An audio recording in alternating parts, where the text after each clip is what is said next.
Welcome to the OCVarsity Gridiron Extra. I'm Jonathan Khamis, filling in for Dan Albano this week. He'll be back next week. Don't worry, everybody. I hope not. Yeah, Carlos Arias to my left, Steve Fryer to my right. And gentlemen, the topic for today's show is who is the leading vote getter, I guess you could call it that, for Coach of the Year. Now, we have a number of candidates, but I'm going to stick with tired and true Bruce Rollinson over at Modern Day. I think he's doing a great job with the Monarchs this season. Of course, he's got talent to work with, but you got to look at guys like Thomas Duarte as game-changing players. Ryan McMahon's doing some big things. In the Trinity League, where, let's face it, it's one of the toughest leagues in all of the country, Modern Day is up there, and I think Bruce Rollinson has a lot to do with that. Carlos, you're going with another direction, maybe a little bit of a surprise team this year, but they're getting it done in the South Coast League, no less. Yeah, you know what? I really like El Toro coach Rob Frith. He's one of the top young coaches in this county. When he came on a few years ago, I remember sitting down in his office, and he goes, we're going to be building every year. We're going to just get stronger and stronger. I want to build tradition here again like they used to have. And that's exactly what he's done. I mean, he's taken them to the Southwest Division Finals last year. They move into the South Coast League, and people still can't solve the crazy no-huddle offense. Everybody was saying, oh, when they played these bigger teams in the South Coast League, it's not going to happen. They can't run crazy with Connor Manning, and boom, they're going crazy.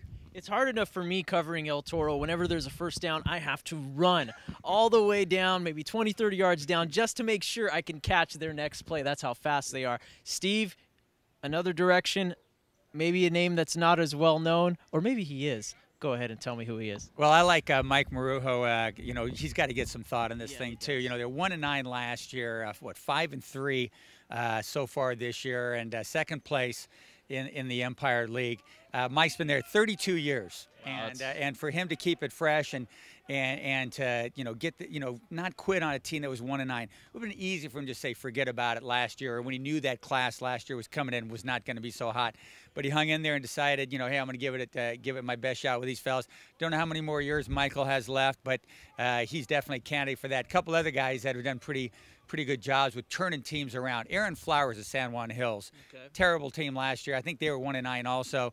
They're 7-1 so far, and they're in the thick of it in the really competitive Seaview League. I also like what Randy Thompson's done at Orange High School. Beat previously undefeated Sears from last year. Orange High is above 500.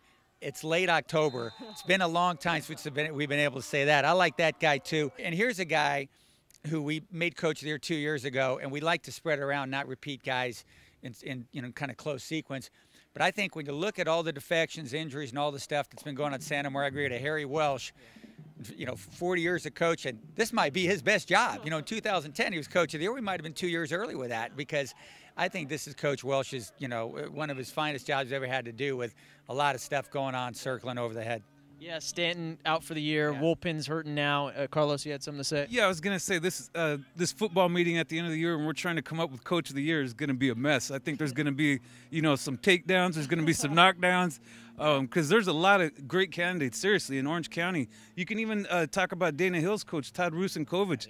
I mean, you go from 1-5 to now you're on the verge of winning the CV League title.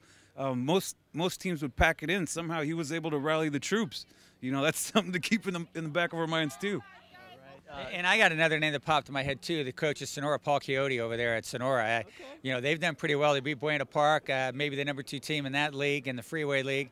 So I think Paul gets he's got to give him a little handshake off that too. So there's a lot of guys out there. You think about, heck, Doug Case at Foothill, Ansich over at VP.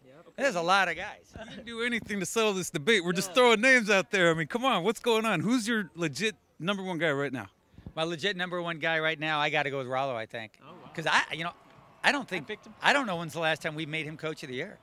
I travesty that if he's never been. I can't believe that, but if that's the case, that's a total travesty. Well, all he's got to do is win out for the rest of the season, and I'm sure he'll get that long-awaited Coach of the Year award. So many candidates. Who are we going to choose? Be sure to check out OCVarsity.com for the rest of the year, where we've got you covered.